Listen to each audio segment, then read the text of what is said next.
আসসালামু আলাইকুম রহমতুল্লাহ বারাকাতুহ। কি অবস্থা, কেমন আছেন সবাই? আশা করি সবাই ভালো আছেন। আপনার তো আমিও ভালো আছি আলহামদুলিল্লাহ। আজকে পবিত্র জুমার নামাজ আদায় করে আসলাম। তো জুমার নামাজে যাওয়ার পর একটা জিনিস দেখলাম। জিনিসটা দেখে নিজেকে খুব তুচ্ছ মনে হলো। আমার সাথেই একজন মুসল্লি ছিল। সে মেবি হয়তো সুদান হতে পারে তার দেশ। ওই লোকটা জন্মগতভাবেই মনে হচ্ছে যে সে অন্ধ। পৃথিবীর আলো সে হয়তো দেখে নাই জন্মগতভাবে, নাকি জানি না। তবে সেই লোকটা আমার সাথে দাঁড়াইছে, সেই লোকটা অন্ধ ছিল।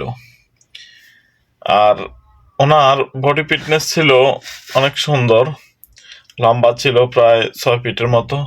বডি ফিটনেস ছিল অনেক সুন্দর, কিন্তু তার সবকিছু থাকার পরেও সে পৃথিবীর আলো দেখতে পায় না। সে অন্যের সহযোগিতা ছাড়া কোনো কিছু করতে পারে না। জিনিসটা দেখে অনেক কষ্ট লাগলো যে আল্লাহ তাআলা মানুষকে বিভিন্নভাবেই পৃথিবীতে পাঠায় এবং বিভিন্নভাবে পৃথিবীতে রাখে, কিন্তু আমাদেরকে আল্লাহ তাআলা যেভাবে পৃথিবীতে পাঠাইছে এবং পৃথিবীতে যেভাবে আমাদেরকে রাখছে, আমরা আল্লাহ তাআলার প্রতি সন্তুষ্ট আদায় করে বলতে হয় যে আলহামদুলিল্লাহ, আমরা পৃথিবীতে ভালো আছি। যে যেই অবস্থাতে আছি, যেখানে আছি, আমরা শুকরিয়া আদায় করি।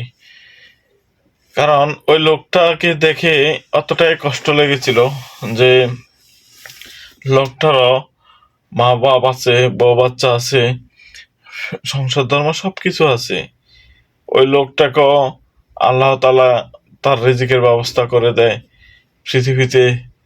আল্লাহ তাআলা ওই লোকটাকেও বাঁচিয়ে রাখছে এবং আমাদেরকেও বাঁচিয়ে রাখছে, আমাদেরও রিজিকের ব্যবস্থা করে দিচ্ছে। অতএব আল্লাহ চাইলে মানুষকে সব কিছুতেই ভালো রাখতে পারে। যে যেইভাবে ভালো থাকতে চায় তাকে সেভাবে আল্লাহ তাআলা ভালো রাখে। অতএব আমাদের মাঝে যেই ধরনের আমাদের আমরা আমাদের যেই শক্তি দেখাই, আমরা আমাদের যেই অহংকার দেখাই, আমরা আমাদের যেই অর্থের ভরাই দেখাই, এই জিনিসগুলা কোনোদিনও ঠিক না। আর এগুলো আমরা দেখাতে চাই না। এই কারণে আল্লাহ তাআলা চাইলে আপনাকে অর্থ প্রদান করতে পারে, চাইলে আপনার থেকে অর্থ নিয়ে যেতে পারে। আল্লাহ তাআলা চাইলে আপনাকে মান সম্মান দিতে পারে, চাইলে আবার নিয়ে যেতে পারে। অতএব এই সমস্ত জিনিসগুলো নিয়ে বড়াই করা ঠিক না। সবাইকে যেন আল্লাহ তাআলা সহি বুঝ দান করে, আমি সেটাই বলতে চাই। সবাই ভালো থাকবেন, সবার জন্য শুভকামনা রইল। আল্লাহ হাফেজ।